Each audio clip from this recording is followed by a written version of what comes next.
Guys, what's up? What going on? It's your girl Nika of Traveling with Nika, and I am back on your screen with some very important breaking news when it comes to traveling to Brazil in 2024. So let's just get right into it. Let me tell y'all, if Brazil is on your list for 2024 travels, you need to listen up if you are a US citizen, Canadian citizen, or an Australian citizen, because they are changing the requirements for getting into Brazil for citizens of those three specific countries as of January 10th, 2024. You will have to complete an e-visa process, which is going to be done completely online. And it definitely costs some money, and it costs $80.90. So $80 would be the actual visa fee, and then there's like a processing fee, which is where the 90 cents comes in. So basically $81 will be the cost for you completing your e-visa if you want to travel to Brazil in 2024. So now we're going to get into the requirements for this e-visa. So first of all, you need to make sure that you have a valid travel document, which would be like your passport. So for example, me, I would be using my US passport as my travel document.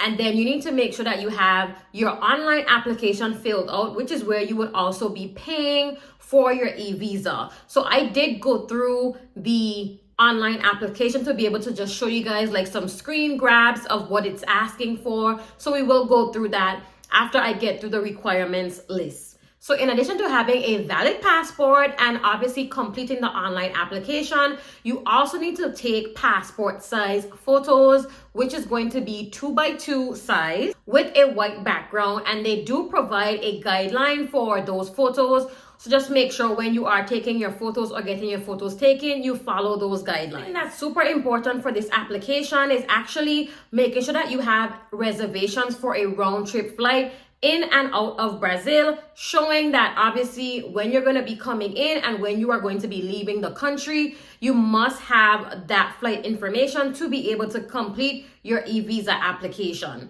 And last but not least, which is probably the most shocking thing for a lot of people, if you are not familiar with filling out visa applications or you haven't come across this requirement in your previous visa applications, is actually having to submit your bank account statements showing that you have more than $2,000 in your account over the past 30 days. So yes, they are requiring you to submit your bank account statements showing that you have that amount in there for that time period.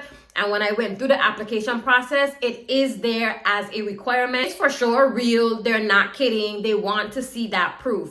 One of the things I would say is, for me personally, if I am going to be going to Brazil using these new visa requirements, I would definitely be redacting my actual account information, but of course leaving like my name and the bank so that they can verify that. I don't think that I would be submitting my bank account statements to the Brazilian government with my account information being just there on that account. One of the other things that I was thinking about too is, let's say that you have like a secondary bank account that you're not really using. You could probably just make that deposit to show the $2,000 that it's been there for like a month. This step, you would have to obviously be planning ahead and make sure that you have the money in there for the 30 days to meet the requirement. But yeah, they are requiring that as a requirement for your visa application. So now we are going to go into what the visa application is actually asking you for. So once you've gathered everything that you're going to need to be able to complete your online e-visa application for Brazil, you want to make sure that you have everything pretty much labeled and organized, honestly, because it's going to help your visa process be much quicker versus trying to figure out, what's saved as this or whatever. Be sure to label all of your files. Example, XYZ passport, XYZ bank statement, just so that it's easy for you to be able to attach these documents when you are doing the visa application. So that's just a general tip that I would recommend. So when you are ready to start your application, you would go to the official site, which I will leave in the description box down below. And this is a confirmed site by the Brazil, government. where you have to complete the application on this site. Do not go to any other site that you have not been able to verify and confirm. So you would go on there and it would basically say for you to like register and start your application. You would be seeing on the screen right now where it just simply is asking you for your email address, your phone number, and then it's going to be asking you for current nationality. Then you're going to have to request like a one-time password. So that's what the OTP stands for. They are going to email you like a code. Once you put that in, you'll be able to start your application. I honestly felt that the application was super straightforward. There was a little bit of glitching, I would say. So I'm hoping that by the time they are actually ready to roll this out completely, meaning like when the date actually comes, like January 10th, and people are actually going to be applying at a larger volume, I'm hoping that they can definitely fix the kinks out by then. Really? That's annoying. Once you actually get into the application, it's going to have the first screen, which it says this is the eligibility criteria. And it's just asking you for basic information about your nationality, you know, like your age. Make sure you put in your date of birth, asking you like how you'll be traveling to Brazil. So you would see what that looks like on the screen. Then once you complete that information, you would be going to the second step where it's asking you to upload the necessary documents that they said that were requirements to be able to complete your e-visa application. They also have slots for additional documentation, but they're not required. So honestly, if it's not required, then I wouldn't really worry about it. Required documents that you have to submit are the passport page. So make sure that you obviously have a good document or photo of your passport page. Make sure that you have your passport photo meeting the requirements that they outline. You need to upload that. You also would need to upload your bank statement, as I mentioned earlier in today's video. And then you're going to also have to upload your flight information, which is going to be considered as your travel document. So make sure that you don't confuse that for anything else. It's just asking you to upload your flight reservation in that travel document slot.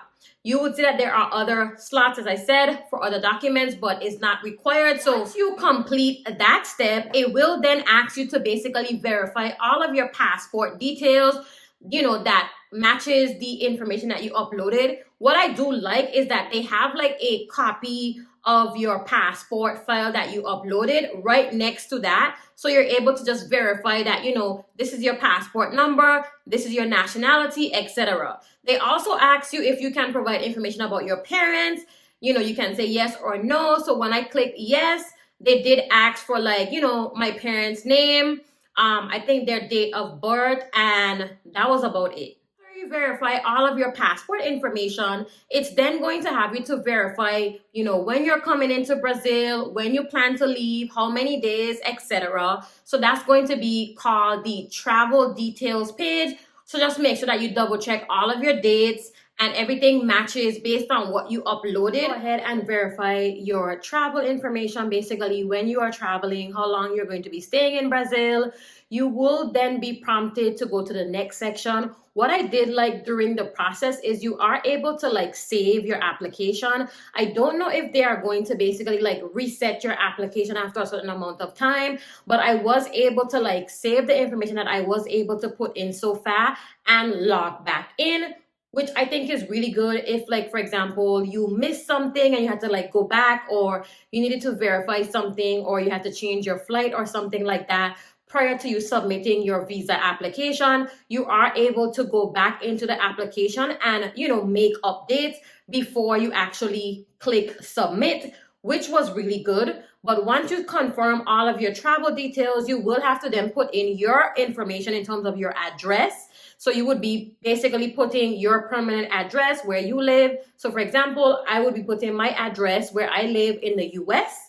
And that's a pretty straightforward process. And then it's like asking for like my contact information, basically, to also put that on that form. One of the things I would say is that on this section, I did not have my zip code listed actually for where I live. So I'm just kind of like, okay, like y'all want me to put in a different zip code? Or they definitely did not have all of the zip codes populated. So I think they should just leave that section where you can actually type in your zip code and not have like a drop down, because I'm like, if y'all ain't gonna populate all the possible zip codes, don't even bother with it, okay? Then after that, it would move into one of the last sections of the application. And then next, they're going to ask you a few questions, and they label that section as the additional details section. They're going to ask you if you have a legal representative, what's your occupation, and some other questions. Some of them are not mandatory, so I would honestly just say reply to the ones that are mandatory and keep it pushing, okay? So once you complete all of that information, you would be able to go to the review and payment section, where of course you would need to review your visa application, make sure that everything is accurate, and then you would be prompted to pay the fee of $80.90.